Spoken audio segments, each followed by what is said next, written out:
Well, you may have seen the interview I put up the other day with Barry Murphy talking about gas. But while he was still here, I thought, well, got to talk about taxis again. A little update on the business with the Vannin and yourselves.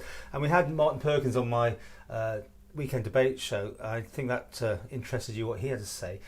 But where we're up to on your side of things, because these tests and trials and things appear to be ploughing along, but no end in sight. And I may have got that wrong. Have you heard anything more? I live in the northwest. I live in Kirkmichael, and I did have a little private hire service. I'm a taxi operator here, so I'm a private hire operator in the East District here. I live in the west, so in the daytime I was providing a private hire service to residents. So I suppose anyone who wants to go to the airport from there, from Ramsey, from Douglas, and I would literally put my phone on in the morning, sit around all day waiting for the phone to ring. And in fairness, I wasn't doing too bad up there for a while. And I decided it was worth doing. I could come into town at night, work in Douglas, and sort of just potter around in the daytime, jump in the car and go out and do it if a job came in. But then along came Dial-A-Ride. And Dial-A-Ride, I mean, I'm losing track on years. I'm certainly losing track on dates. But the actual concept of Dial-A-Ride has got to be 3 years now. It's got to be 3 years since it initially went to the RTLC for its first granting of a license, and I objected to it. I'm very open and honest. I had my own reasons for objecting to it because to me it fell foul of what a Section 25 regular bus service license is all about. It just was a completely different concept to anything that I've ever. Because it's pick up at your door, wasn't it? Virtually. Yeah, it was. Possible. It was. I mean, it's a bus service that actually comes to you. Yeah, and I've seen it. I've seen it picking up, coming into the estate. Comes into the estate where I live. I've seen it picking up. But you know what? It does just that. It went on. So it went for license application, and it was granted a 12-month trial. And I think in your interview the other day, the 12-month trial basis, 12-month trial was discussed, and that's fine. But when the 12-month trial came to an end, by that time that the 12-month trial had kicked in, we had somewhere along the line COVID kicked in.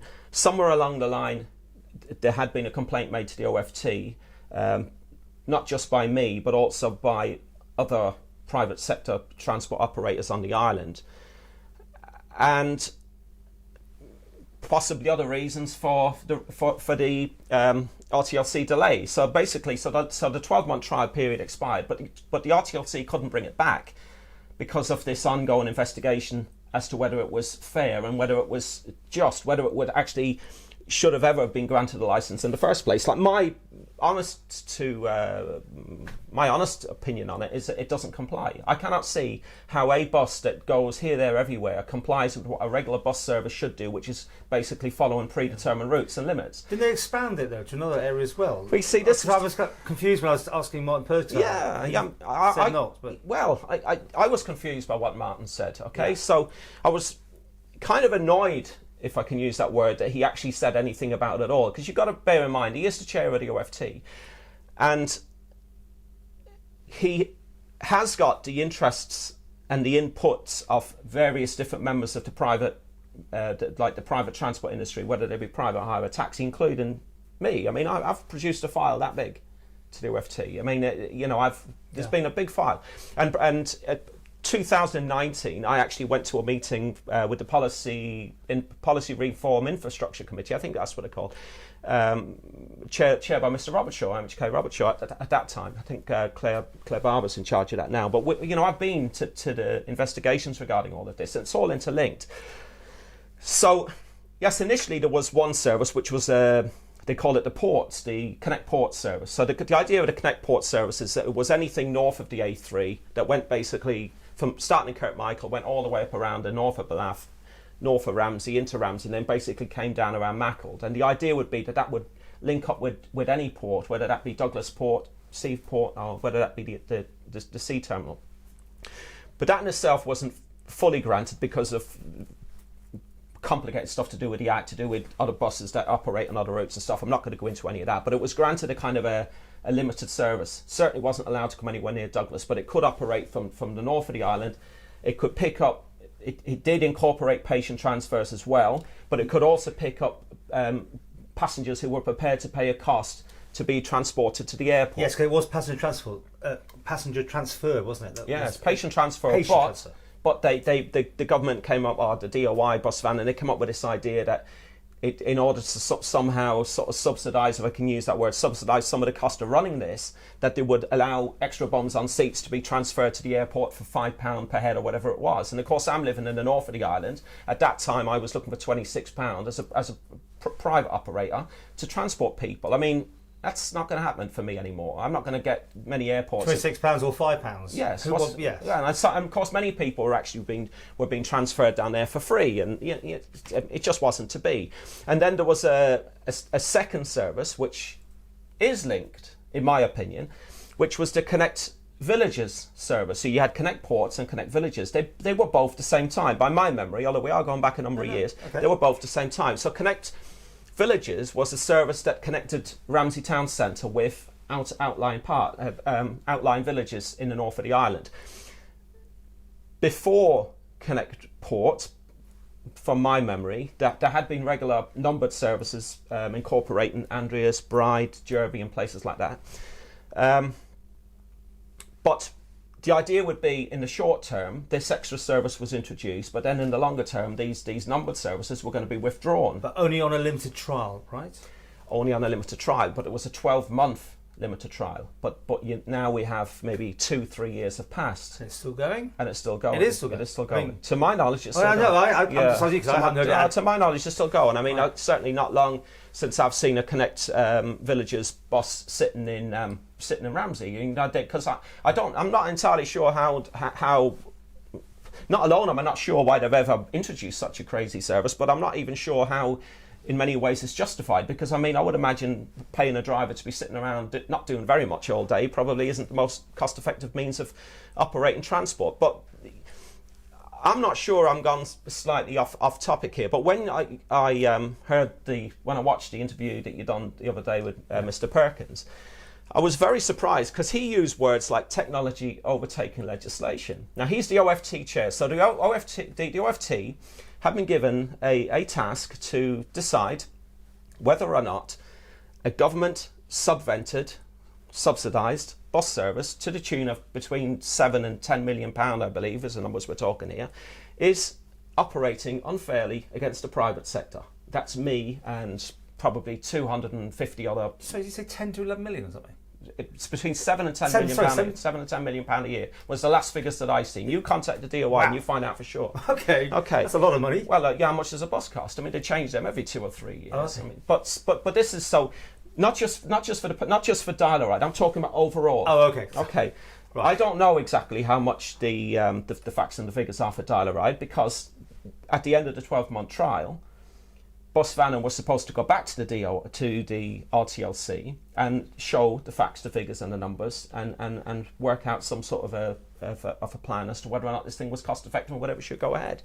But the overall argument really here is not just a question of whether dial-a-ride in itself is unfairly competing against the private sector. For me, it's whether or not Bus Vannin, by its scale of operations, not just where it is now in its plan, because you've got to remember, wants to roll out more of these services in the future as well. So whether its current plan and whether its long-term plan is actually unfair against the private sector.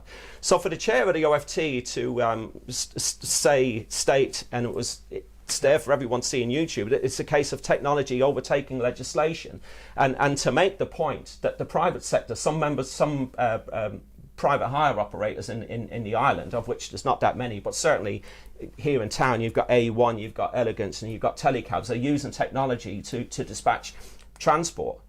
That's a totally different kettle of fish than saying that the government should be allowing technology to overtake legislation. I mean, this should be purely a matter of a question of whether or not it's fair competition or whether it's not. It should be a case of whether the dial-a-ride and what dial-a-ride hopes to achieve is in some way is unfairly competing against the private sector, full stop. But as it's gone on for much longer, no doubt, with the shutdowns and everything, it's meant to be temporary, meant to have a trial, meant to have the results. then it's taken one way or the other after conclusions are reached, right? But nothing. Yeah, yet. I mean, I've because I'm involved. I mean, I'm part of the investigation. In actual fact, I was probably one of the first people to actually, Manx Radio, I actually done a video with you as well, and there was, I'm pretty sure that one of the local radio stations even got in contact with me and said, what's going on, what's the story, why have you shut down this business? I closed the business down because it's not my job in the private sector to be doing £2 or £3 runs around Kirkmichael. I need the airport runs, I need the Ramsey runs in the daytime to make it worth my while. So I understand, completely understand. There was a member of the RTLC, was Mr. Knifton, Colin Knifton, was with you the other day. I do understand his perspective. I was a little bit surprised, by the way, to see a member of the RTLC and the chair of the OFT sat in the same room discussing buses and taxis, but slightly he came very late in the day. We had someone pulled out, but he said nothing wrong. I mean, he said nothing wrong, and that's not just because I'm scared of the RTLC. I'm not scared of the RTLC. I do everything by the book. I've no reason to be scared. But in fairness, he said nothing wrong. But I do believe, in my own opinion, I felt so strongly after seeing that video on Saturday, and I might still do it, that I was going to write an official complaint letter about Mr. Perkins for making them comments, because what he done is he's undermined, in many ways, from what I could see, my opinion, Paul, that's all it is, and I've given my opinion on air here. My opinion is he undermined that investigation. That's my opinion, because I have put a lot. Well, I put a lot of time and effort into that. You know, my file is with the OFT. So is that where we're going to leave it today? You're pushing your guns over his bow here on this one. I mean, is there an end in sight? That's what I keep trying to get to. I went through different emotions when I seen that video. I mean, because in the first instance I heard Mr. Perkins say I can't say very much because I'm the chair of the OFT. But then for somebody who can't say very much, he said far too much. Because I think I said about 5 minutes ago in this interview that I've actually spoken to one or two other people who are involved in this investigation, and I played back that video. They were dumbfounded by what was said in that video. Right. Okay. So it's not just me. There's other people, you know. So we deserve to be heard. It's simple as this. I know you're going to wrap this up, but it's as simple as this. The private hire taxi industry and private bus service on this island is huge. It employs 250 odd people in operators, and then there's all the drivers. So in total, there's probably about 500 people involved in the private sector, and you've got one bus company.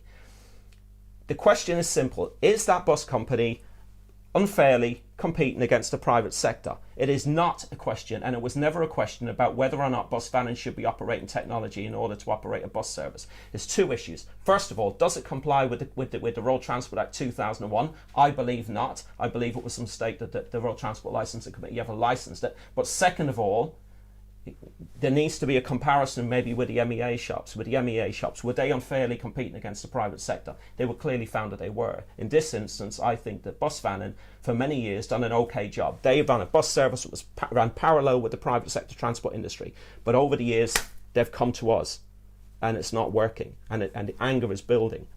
And to sum this up, Mr. Perkins saying that technology overtaking legislation is what's going on here. That's a mile off the mark, in my opinion.